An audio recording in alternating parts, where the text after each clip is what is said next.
ಓಂ ಶಾಂತಿ. Good morning. ಈ ದಿನ 20/12/2025 ಮುರುಳಿ. ಇಂದಿನ ಮಧುರ ಮಹಾವಾಕ್ಯಗಳಲ್ಲಿ 5 ಮುಖ್ಯ ಬಿಂದುಗಳು ನೆನಪಿರಿಸಿಕೊಳ್ಳೋಣ. ಒಂದನೇದಾಗಿ, ಮಧುರ ಮಕ್ಕಳೇ, ಸದ್ಗುರು ಶಿವ ತಂದೆಯು ಬಂದಿದ್ದಾರೆ. ನಾವು ಮಕ್ಕಳ ಅದೃಷ್ಟವನ್ನು ಉನ್ನತಗೊಳಿಸಲು ಈಗ ನಮ್ಮ ಚಲನೆ ಬಹಳ ಬಹಳ ಘನತೆಯುಳ್ಳದ್ದಾಗಿರಬೇಕು, ರಾಯಲ್ ಆಗಿರಬೇಕು.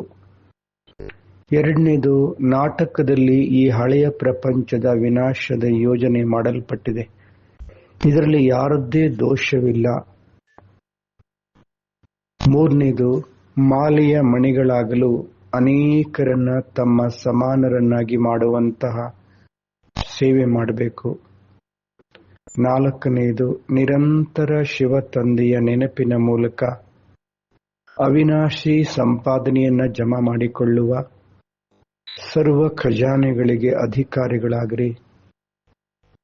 ಐದನೆಯದು, ಸ್ನೇಹ ರೂಪದ ಅನುಭವವನ್ನು ಹೇಳುತ್ತೀರಿ. ಈಗ ಶಕ್ತಿ ರೂಪದ ಅನುಭವವನ್ನು ಹೇಳಿರಿ.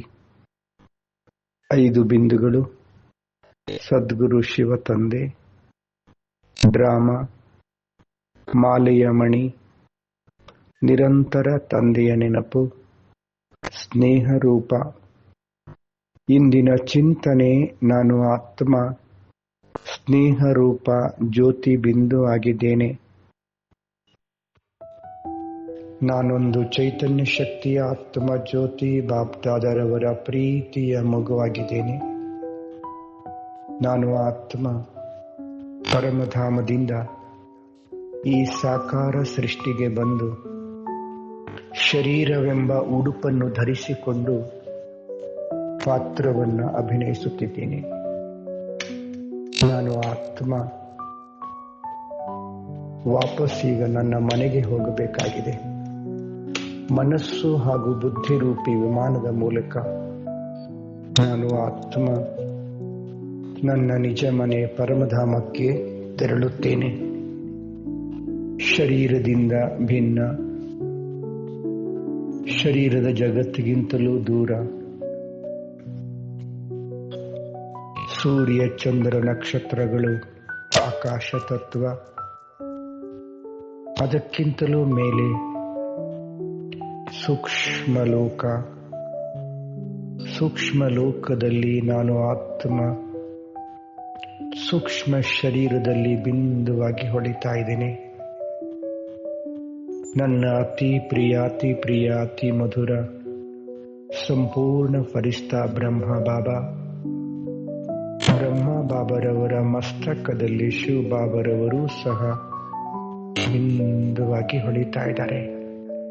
ಓಹೋ, ಬಾಬ್ದಾದರವರು ಅತಿ ಆಕರ್ಷಣೀಯವಾಗಿ ಆಕರ್ಷಿಸುತ್ತಿದ್ದಾರೆ. ನಾನು ಸೂಕ್ಷ್ಮ ಲೋಕದಲ್ಲಿ ಸೂಕ್ಷ್ಮ ಶರೀರದಲ್ಲಿ ಬಾಬ್ದಾದರವರ ಸಮ್ಮುಖದಲ್ಲಿ ನಿಂತುಕೊಂಡಿದ್ದೇನೆ. ಬಾಬಾರವರಿಂದ ಸ್ನೇಹ ತುಂಬಿದ ದೃಷ್ಟಿ ನನ್ನ ಮೇಲೆ ಬೀಳುತ್ತಲಿದೆ. ಬಾಬ್ದಾದರವರು ಮೀಠೆ ಬಚ್ಚೆ, ಪ್ಯಾರೆ ಬಚ್ಚೆ, ಸಿಖಿಲದೆ ಬಚ್ಚೆ ಎಂದು ಹೇಳುತ್ತಾ ಸದಾ ನಿರಾಕಾರಿ, ನಿರಹಂಕಾರಿ, ನಿರ್ವಿಕಾರಿ ಆತ್ಮ ಭವ. ಪ್ಯಾರೆ ಬಚ್ಚೆ, ಸದಾ ಸ್ನೇಹಿ, ಸದಾ ಸಹಯೋಗಿ, ಶುಭ ಭಾವನಾ ಶುಭ ಕಾಮನಾ ಸಂಪನ್ನಾತ್ಮ ಭವ. ಸೂಕ್ಷ್ಮ ಲೋಕದಲ್ಲಿ ಸೂಕ್ಷ್ಮ ಶರೀರದಲ್ಲಿ ಬಾಪ್ದಾದರವರಿಂದ ವರದಾನ ಹಾಗೂ ದೃಷ್ಟಿಯನ್ನು ಪಡೆದುಕೊಳ್ಳುತ್ತಿದ್ದೇನೆ. ಬಾಪ್ದಾದರವರು ತಮ್ಮ ವರದಾನಿ ಬಾಹುಗಳಿಂದ ನನ್ನನ್ನು ಆಲಿಂಗಿಸಿಕೊಂಡರು. ನನ್ನ ಆತ್ಮ ಸೂಕ್ಷ್ಮ ಲೋಕದಲ್ಲಿ ಸೂಕ್ಷ್ಮ ಶರೀರದಲ್ಲಿ ಬಾಪ್ದಾದರವರ ಮಡಿಲಲ್ಲಿದ್ದೇನೆ. ಆಹಾ, ಎಂತಹ ಸುಖ, ಅವಿಸ್ಮರಣೀಯ ಆನಂದದ ಅದ್ಭುತ ಅನುಭವ. ಬಾಪ್ದಾದರವರು ಮೀಠೆ ಬಚ್ಚೆ, ಪ್ಯಾರೆ ಬಚ್ಚೆ ಎಂದು ಹೇಳುತ್ತಾ ತಮ್ಮ ವರದಾನಿ ಬಾಹುಗಳನ್ನು ನನ್ನ ಶಿರಸ್ಸಿನ ಮೇಲಿರಿಸಿದರು. ನಾನು ಆತ್ಮ ಸೂಕ್ಷ್ಮ ಶರೀರದಿಂದಲೂ ಭಿನ್ನನಾದೆ. ಓಹೋ, ನನ್ನ ನಿಜವಾದ ಮನೆ ಪರಮಧಾಮದಲ್ಲಿ ನನ್ನ ನಿಜ ಸ್ವರೂಪ ಬಿಂದು ರೂಪದಲ್ಲಿ ನನ್ನನ್ನು ನಾನೇ ನೋಡಿಕೊಳ್ಳುತ್ತಿದ್ದೇನೆ. ಸ್ವಯಂ ಪ್ರಕಾಶಮಾನವಾಗಿ ಬೆಳಗುತ್ತಿರುವ ಪರಮ ಪಾವನ ಲೋಕ ಪರಮಧಾಮದಲ್ಲಿ ನಾನು ಆತ್ಮ ನನ್ನ ನಿಜ ಸ್ವರೂಪ ಬಿಂದು ರೂಪದಲ್ಲಿ ಹೊಳೆಯುತ್ತಿದ್ದೇನೆ. ನನ್ನ ಪ್ರಿಯಾತಿ ಪ್ರಿಯಾತಿ ಪ್ರಿಯ ಮಧುರ ಶಿವ ತಂದೆ ಬಿಂದು ರೂಪದಲ್ಲಿ ಹೊಳೆಯುತ್ತಿದ್ದಾರೆ. ಶಿವ ತಂದೆಯವರು ಅತೀವ ಆಕರ್ಷಿತರಾಗಿದ್ದಾರೆ. ನಾನು ತಂದೆಯ ಬಳಿಗೆ ಹೋದೆ, ತಂದೆಗೆ ಟಚ್ ಆಗಿದ್ದೇನೆ. ತಂದೆಯಿಂದ ಅಪಾರ ಸ್ನೇಹ, ಶಕ್ತಿ, ಪವಿತ್ರತೆಯ ಕಿರಣಗಳು ನನ್ನ ಮೇಲೆ ಬೀಳುತ್ತಲಿವೆ. ನನ್ನ ಆತ್ಮ ಸಂಪೂರ್ಣ ಶುದ್ಧ ಪವಿತ್ರನಾಗಿದ್ದೇನೆ. ಅಪಾರವಾದ ಶಕ್ತಿಗಳು ನನ್ನಲ್ಲಿ ತುಂಬುತ್ತಲಿವೆ. ಓಹೋ, ನಾನೂ ಸಹ ಬಿಂದು, ತಂದೆಯೂ ಸಹ ಬಿಂದು. ಪರಮ ಪರಮಧಾಮದಲ್ಲಿ ನಾನು ಆತ್ಮ ನನ್ನ ತಂದೆಯ ಜೊತೆಯಲ್ಲಿದ್ದೇನೆ. ಅಪಾರ ಶಕ್ತಿಗಳನ್ನು ತುಂಬಿಕೊಂಡು ಪುನಃ ಈ ಸಾಕಾರ ಸೃಷ್ಟಿಗೆ ಬಂದೆ.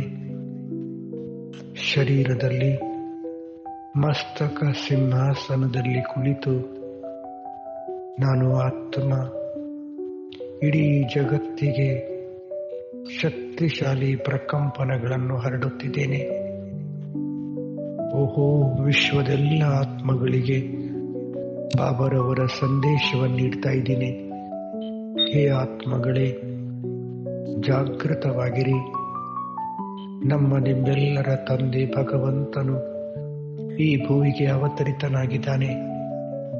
ಭಗವಂತನ ಯಥಾರ್ಥವಾದ ಸತ್ಯ ಪರಿಚಯವನ್ನು ಅರಿತು ಸ್ವಯಂವನ್ನು ಆತ್ಮ ಎಂದು ತಿಳಿದುಕೊಂಡು ಅವನ ಜೊತೆಯಲ್ಲಿ ಸಂಬಂಧ ಬೆಳೆಸಿ ಜನ್ಮ ಜನ್ಮಾಂತರಗಳ ಪಾಪ ಕರ್ಮಗಳಿಂದ ಮುಕ್ತರಾಗಿ ಜನ್ಮ ಜನ್ಮಾಂತರಗಳಿಗಾಗಿ ಪರಮ ಸೌಭಾಗ್ಯವನ್ನು ರೂಪಿಸಿಕೊಳ್ಳಲು ಈಶ್ವರೀಯ ವಿಶ್ವವಿದ್ಯಾಲಯಕ್ಕೆ ಹೋಗಿ ಜ್ಞಾನಯೋಗವನ್ನು ಅಭ್ಯಾಸ ಮಾಡಿ, ಈಗಿಲ್ಲದಿರೇ ಇನ್ನೆಂದೆಂದಿಗೂ ಇಲ್ಲ ನೆನಪಿರಲಿ, ಭಗವಂತನು ಭುವಿಗೆ ಬಂದಿದ್ದಾನೆ.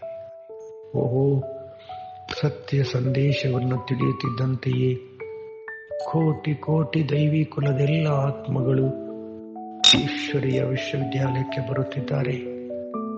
ಓಹೋ, ಭಗವಂತನ ಸತ್ಯ ಪರಿಚಯವನ್ನು ಪಡೆದು ಧನ್ಯರಾಗುತ್ತಿದ್ದಾರೆ. ಹೇ ಪ್ರಭು, ಧನ್ಯ ನನ್ನ ಜೀವನ ಎನ್ನುತ್ತಿದ್ದಾರೆ. ಇಡೀ ವಿಶ್ವದ ಎಲ್ಲ ಸೇವಾ ಕೇಂದ್ರಗಳು ತುಂಬಿ ಹೋಗುತ್ತಲಿವೆ. ದೈವಿ ಕುಲದ ಎಲ್ಲ ಆತ್ಮಗಳು ಭಗವಂತನ ಮನೆಗೆ ಓಡೋಡಿ ಬರುತ್ತಿದ್ದಾರೆ. ಓಂ ಶಾಂತಿ.